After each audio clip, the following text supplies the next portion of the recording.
Saudações fraternas. Nesse 1º de maio de 2020, estamos iniciando nossa primeira experiência de divulgação dos assuntos UFOs, que é a nossa paixão, que é algo que a gente estuda de um bom tempo. A nossa equipe, hoje aqui reunidas, iniciamos a primeira experiência. Eu estou tirando a máscara por questões óbvias, porque senão o som não seria perfeito e não seria do agrado dos nossos ouvintes. Mas a máscara, nós devemos dizer que ela é obrigatória e queira Deus que nós possamos eliminá-la, mas por enquanto nós devemos obedecer às autoridades e não dispensar o uso da máscara. É a nossa contribuição primeira inicial. Estamos nesse momento iniciando um assunto controverso para muitos, mas para nós é um assunto óbvio. A existência de seres extraterrestres é tão importante, tão comum na nossa vida e não sabemos bem o porquê. As autoridades escondem todas as experiências que nós temos evidências maiores. A bem da verdade, os poderes reunidos, econômicos e todos os mais, eles escondem porque, primeiro, uma nave extraterrestre chega até a nossa Terra de maneira silenciosa, não polui o nosso ar, usa a energia que está no próprio espaço que nós convivemos, chamada a energia escalar. E como eles vêm aqui com toda essa facilidade e apresentam para a sociedade planetária, os poderes econômicos, a possibilidade de nós não usarmos combustíveis fósseis e de não poluir a nossa natureza, o poder econômico não vai aceitar que nós deveríamos não usar o petróleo, que é a fonte de renda deles. Os nossos irmãos extraterrestres também nos orientam para que armas não é necessária para o nosso dia a dia e para o nosso convívio. E, lógico, os fabricantes de armas não estão de acordo com isso. E com isso, o planeta Terra esconde todas as evidências maiores que podem esconder para que a população continue alheia aos fatores. Saltando vamos dizer, do século passado para hoje o Pentágono reconhece que as revelações que a Marinha norte-americana fez em 1992 são verdadeiras. Então, eles anunciam agora, através das pressões que os ufólogos norte-americanos e brasileiros também, aqui no Brasil, fazem desde o tempo do assassinato de John Kennedy, que uma das causas mortes de John Kennedy está relacionada também ao fator UFO, que ele queria. Imagina, 1960, nós estávamos relativamente perto do final da Segunda Guerra Mundial, e a fabricação de armas era algo assim extraordinário.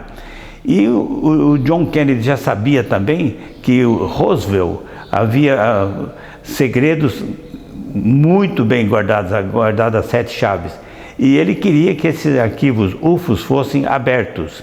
Bom, aí ele confrontou com o poder econômico e aconteceu que, na intenção dele de diminuir a fabricação de armas e revelar segredos UFOs e outros assuntos, acabaram por assassiná-lo. Assassinaram John Kennedy com um dos fatores, é a questão UFO e armas. Então, nesse convívio de esconder as verdades, o planeta Terra vive, para não falar muito, vamos ficar assim, de 100 anos para cá. 100 anos para cá, as verdades, os convívios, os relacionamentos que os extraterrestres tiveram com as nossas autoridades, com João Paulo 23, Fátima 1917, onde é que ficaram escondidos os segredos, as revelações, melhor dizendo, as revelações que os pastorzinhos, os 3, receberam e querem para passar para as autoridades, e tomando conhecimento, teriam que reordenar o nosso planeta para que, obedecendo o critério que os extraterrestres transmitiram, quando chegassem em 1950, o planeta seria outro planeta e não teria acontecido a Segunda Guerra Mundial. Bom, então a história da ufologia ela é muito ampla e a gente divulga as verdades que nós temos, que muitas das vezes as autoridades não gostam de ouvir. Mas nós estamos vivendo um período planetário que as verdades brotam, independente da intenção ou dos segredos guardados às sete chaves. A gente sabe que o João Paulo o João 23, ele recebeu em Castel Gandolfo seres extraterrestres. Nós sabemos que o Ronald Reagan foi na ONU e expôs os acontecimentos UFOs. Nós sabemos que o ex-ministro da Defesa do Canadá recebeu mensagem extraterrestre e vai até a ONU e relata os segredos, né? Nós sabemos que todos os ex-presidentes dos Estados Unidos, de John Kennedy até hoje o Trump, eles sabem das revelações UFOs e todos escondem. Mas o Ronald Reagan, por exemplo, ele vai à ONU e fala assim: por que nós estamos gastando tanto dinheiro com buscas espaciais, sendo que ele pode vir à nossa casa conversar com a gente? Bom, aí vamos dizer assim, nós estamos na Segunda Guerra Mundial. Na Segunda Guerra Mundial, aquele conflito todo, numa cidadezinha do Novo México, no Texas, cai uma nave. E um cidadão lá, um sitiante de nome Bob Unger, ele e sua mulher na madrugada viram um jato de luz muito forte em cima da sua propriedade e quilômetros depois ele escuta uma explosão. Os dois ficaram logicamente assustados e no outro dia cedo ele pega o cavalo e vai correr à fazenda dele. E olha para lá, olha para cá, até que ele vê um objeto luminoso e se aproxima. E viu que tinha seres menores fora da nave. E imaginando que aquilo poderia ser uma nave extraterrestre, ele vem, conta para a mulher e eles vão até a cidade e vão no rádio e revela o que eles viram. Bom, ele colocou no rádio, o prefeito da cidade também ficou sabendo, eles vão lá para o local da aparição, da queda, e aí a notícia se expande por toda a região e chega ao ouvido das autoridades militares, passando os limites, chegando até o ouvido do exército norte-americano, que forma uma equipe e vai até o local da queda.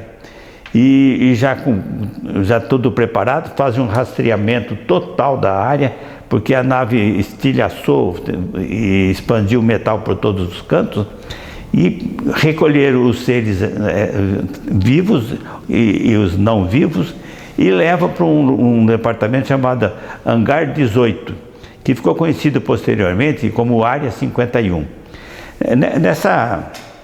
Nessa busca aí, o presidente dos Estados Unidos se envolveu diretamente queria saber por vias imediatas o que é que estava ocorrendo. E aí um dos oficiais que estavam rastreando a limpeza do solo lá, ele pega um pedaço do metal, põe no bolso e leva para casa, né? Ele leva para casa e comenta com a mulher e o filho, né, o menino de escola ainda, jovem, menino. E o menino no outro dia ele vai para a escola e conta que o pai viu uma nave extraterrestre que caiu e ele levou um pedacinho do metal e ele puxava, ele enrolava, ele não quebra, de uma resistência muito grande, brilhante e tal.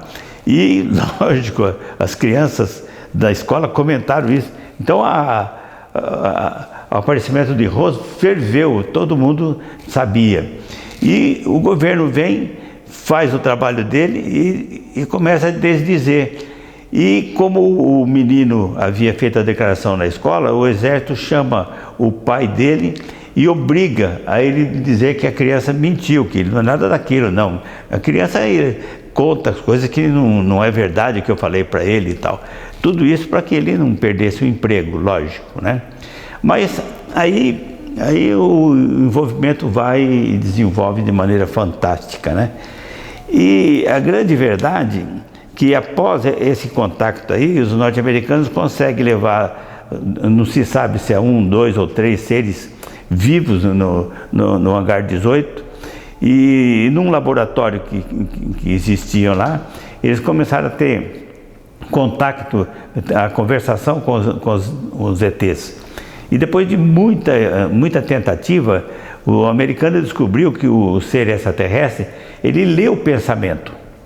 Então os Estados Unidos mandava lá uma pessoa assim agressiva, por exemplo, e o ET lia o pensamento, esse cara, como ele foi avaliando assim, esse cara não é da nossa confiança, não vou dar ouvido. Eu sei que diversas pessoas foram levadas pelo exército, até que um deles lá houve uma empatia com essa terrestre, e este fala assim: olha, vai na minha nave e pega um cristal que eu tenho lá. Aí ele foi lá, pegou tal, e o ET fez contato através daquela peça, daquele cristal, com os seres do plano dele. Com o andar da carruagem, com os acontecimentos, os Estados Unidos marcou um encontro com os extraterrestres numa base aérea que eles escolheram. E, marcado o encontro, começaram a fazer barganhas, porque o norte-americano tinha saído de uma guerra mundial e eles queriam, no medo que existia, porque todo mundo, nessas alturas, as aparições ufológicas já eram um pouco mais intensas por causa da guerra, e o medo de dominação, os Estados Unidos quis fazer um acordo com alguma civilização que aumentasse o poderio bélico deles, né? Bom, e nesse convívio não foram só os Greys que tiveram relação com os norte-americanos. Teve uma outra civilização aí, denominada por nós como sendo normandos. Eles eram altos, pessoas de seres de mais de 2 metros, e os Greys são figuras assim de 1,30 m para baixo. Os Greys ofereciam armas, e os normandos ofereciam tecnologia para a recuperação do planeta. Então a ecologia receberia um reforço, e com o conhecimento que os ETs têm sobre essa área de preservação ambiental, nós teríamos ganho um espaço muito melhor. Mas a ganância que domina os nossos poderes até hoje escolheu os Greys. E nessa escolha dos Greys, aquele toma lá da cá que a gente fala na vida política, eles perguntam assim: tudo bem, nós vamos oferecer armas para vocês, e o que é que vocês nos oferecem? Aí, conversação daqui e dali, os Greys solicitaram que eles tivessem permissão para realizar abduções dentro do território norte-americano. E isso foi feito. A partir de 1960, as abduções começaram a ocorrer em grande escala nos Estados Unidos. E isso ocorreu uma grande revolta na população, e se questionou de todas as formas o que estava acontecendo, até chegar à conclusão de que realmente o governo fez um acordo com os Greys, no sentido que eles têm autorização para fazer essas buscas aí, essas experiências que eles fizeram e até há pouco tempo. Pelo que a gente sabe,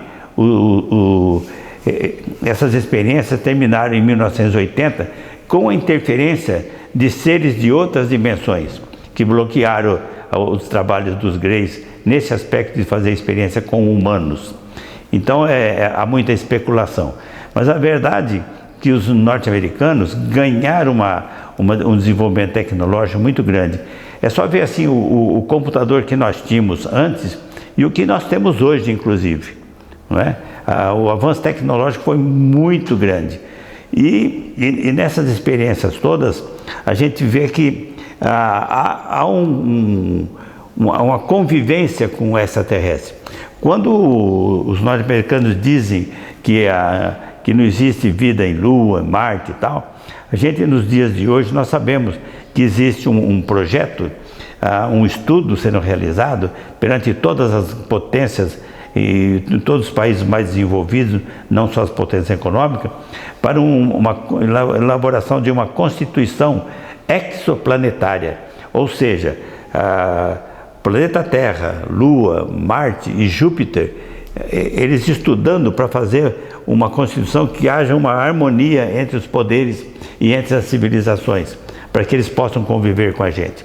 Então há muita coisa escondida nesse universo ufológico e a gente gradativamente vai chegando até lá. Voltando um pouco no início das nossas conversações, porque os assuntos são tão variados que a gente se alonga e depois nós temos que voltar. Mas só para se ver o seguinte: nos Estados Unidos, pós-guerra, a aparição mais importante foi Roosevelt, mas tem uma série de outras aí muito interessantes. Mas eu vou pegar um fato ocorrido aqui no Brasil, numa cidadezinha pertinho da gente aqui em Votuporanga, chamado São Francisco de Sales. São Francisco de Sales, 2 irmãos foram abduzidos. Eles estavam trabalhando na sua área rural e por várias vezes as naves sobrevoaram a casa deles, tal, iluminavam e observavam o comportamento dos irmãos ali e tal, até que um dia eles viram os 2 nos seus tratores trabalhando, arando a terra, e eles descem e tentam pegar os 2 irmãos. Eles conseguem pegar um só, o outro conseguiu se desvencilhar e saiu. Bom, levaram um deles, o Antônio Vilas Boas, para a nave e ele faz um relato lá muito interessante. E veja só, na nossa região ninguém sabe disso. Se você for a São Francisco de Sales, por exemplo, muito provavelmente, que eu já fiz essa experiência de pessoas que moram lá e que era da família Vilas Boas, e ele não retornou ao assunto e ninguém sabe o que ocorreu. E veja que interessante, essa revista aqui, por exemplo, ela é editada na França e uma editora portuguesa compra os direitos autorais e esse livro passa a ser vendido também no Brasil. Eu estava passeando em São Paulo e eu vejo lá a revista, um novo episódio do dossiê dos discos vindos do desconhecido. Bom, a página inicial fala de São Francisco de Sales. Olha, imagina uma revista francesa de um nível, olha só a matéria aqui, muito bem direcionada. Como é que poderia ser em verdade um fator desse aqui? E aqui ele relata com todos os detalhes a experiência do Vilas Boas. Bom, para ficar assim muito na nossa esfera, porque é mais fácil, depois desse acontecimento, nós tivemos um acontecimento importantíssimo também em Mirassol, com Antônio Carlos. Antônio Carlos era um cidadão comum, paupérrimo, trabalhava de vigia nas indústrias e morava na beira da estrada de ferro.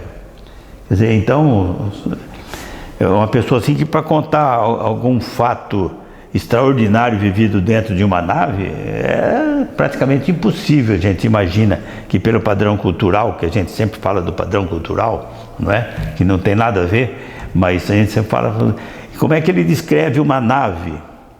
E aí ele na primeira, segunda, terceira experiência, a mulher começa a observar que ele estava com um comportamento alterado e comenta com o patrão dela, de Mirassol, que ele era gerente da empresa municipal da água, e esse, ouvindo, convoca o Paulo de Castro, um outro psicólogo e mais 2 amigos, e eles fazem uma regressão hipnótica do Antônio Carlos. E na regressão, o Antônio Carlos conta toda a experiência dele, inclusive que ele teve relação sexual com uma extraterrestre e que ele teria no futuro um filho lá naquele planeta. Bom, aí foram acompanhando, os amigos se interessaram cada vez mais sobre o tema, e foi durante 10 anos nós convivemos com Antônio Carlos. Nós vimos lá em Mirassol numa segunda-feira, na outra segunda-feira eles vinham aqui, vinha Antônio Carlos, o Luiz Carlos Aninha, a Dalva, então e depois o Paulo de Castro também vinha muito nas nossas reuniões aqui. Então o fato é assim, concreto. Tem até um livro chamado Mirassol UFOS, que relata, é um livro bem espesso, tá? Então a experiência do Antônio Carlos é uma das tantas que o nosso planeta conhece. Posteriormente nós tivemos aqui, já em 2001, em Iturama, uma experiência também fantástica, a família do João Caiano, o João, a Rosa, sua mulher, a filha, a netinha e uma amiga. Eles estavam voltando do trabalho, à tardinha, voltando para Iturama, e a filha fala: pai, tem uma nave acompanhando a gente aqui. E aquela coisa de sempre, né? Minha filha, para com isso, para com brincadeira, né? E eu falei: não, pai. Aí deu mais 5 minutos, até que a nave foi mais à frente, e apareceu na frente dele, e ele falou assim: é uma nave mesmo. E aí o carro desliga, e eles são abduzidos com o veículo inteirinho. Fazem todas as análises lá que os extraterrestres queriam fazer com eles, inclusive cirurgias, que eles fazem sem cirurgia sem corte, sem sangue, e é outro aspecto assim, tão importante, que isso até no Espiritismo, o Chico Xavier, o André Luiz, o Emmanuel, todos eles citam esses aspectos ufológicos aí. Perguntaram para o Chico Xavier, no tempo de um médium aí de Bauru, por que ele faz a cirurgia e não sai sangue? Então o Chico Xavier falou assim: porque os extraterrestres estão em solidariedade com o trabalho dele, então eles são solidários. E existe uma série de outros envolvimentos nesse sentido. Então a ufologia, ela é verdadeira, ela é real, ela é transparente. E ela não tem pretensão de invadir outras áreas. Nós só queremos divulgar um fato real. E não é que que todos os ETs sejam bonzinhos ou são mauzinhos, né? Mas é igual aqui na Terra, é igual no nosso convívio. Você convive com pessoas que você tem empatia, que você tem confiabilidade. Aqueles que você não tem confiabilidade, você descarta. Claro, isso é normal. Então, os seres extraterrestres, dentro da normalidade evolutiva, também tem os bons e os menos bons, como é no nosso convívio. A simbologia que nós usamos, aqui é terra, por exemplo, né? E aqui é céu.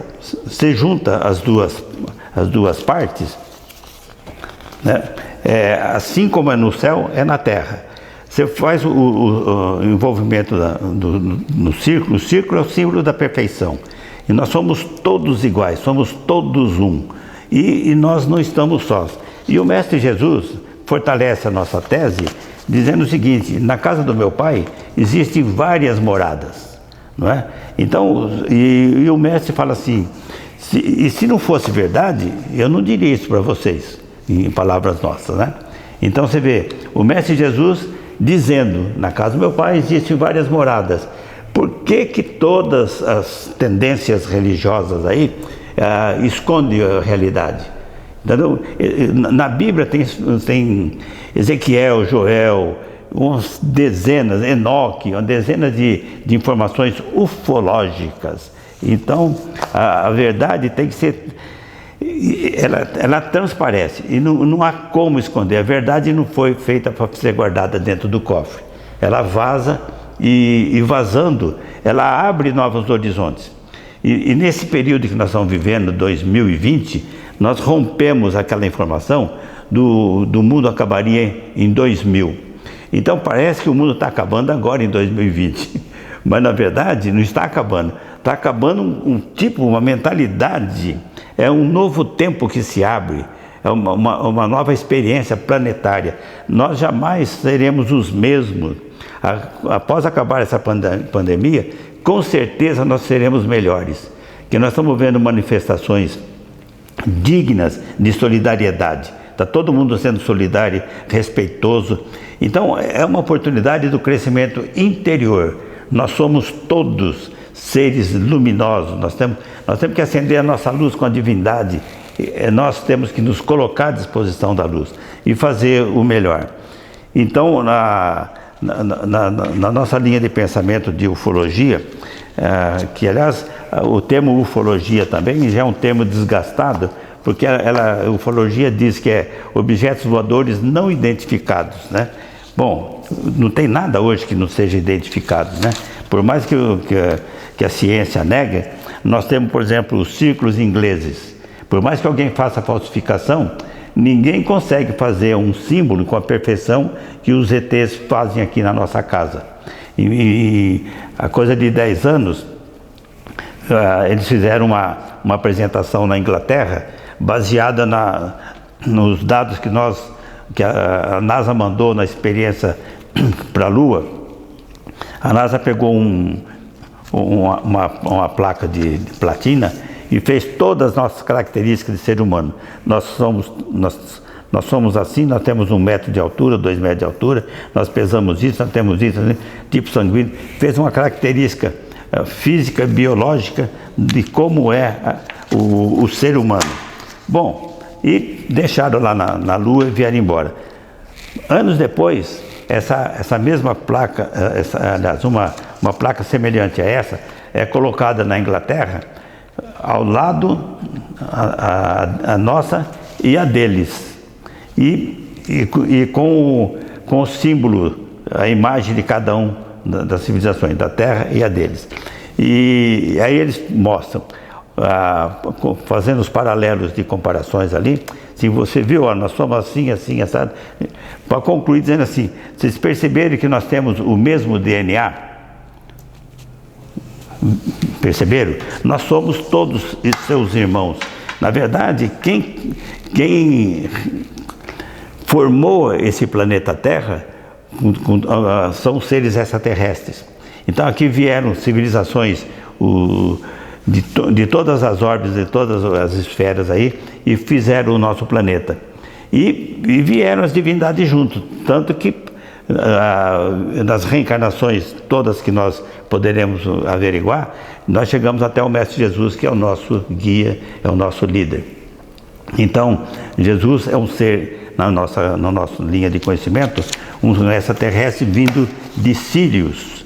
Então, essas são as informações primeiras que nós queremos passar para os queridos amigos, e que elas sejam de grande valia e que nos desperte para a busca de novos conhecimentos. E hoje a internet é pródiga em oferecer todas as informações que nós queiramos, sem fanatismo, com cabeça erguida, com respeito às opiniões divergentes, que isso é muito bom, ter pessoas que sejam contrárias ao nosso pensamento, porque a gente cresce através das contestações, dos contratempos que a gente pode ganhar na nossa vida. Muita paz, saudações. Muito obrigado.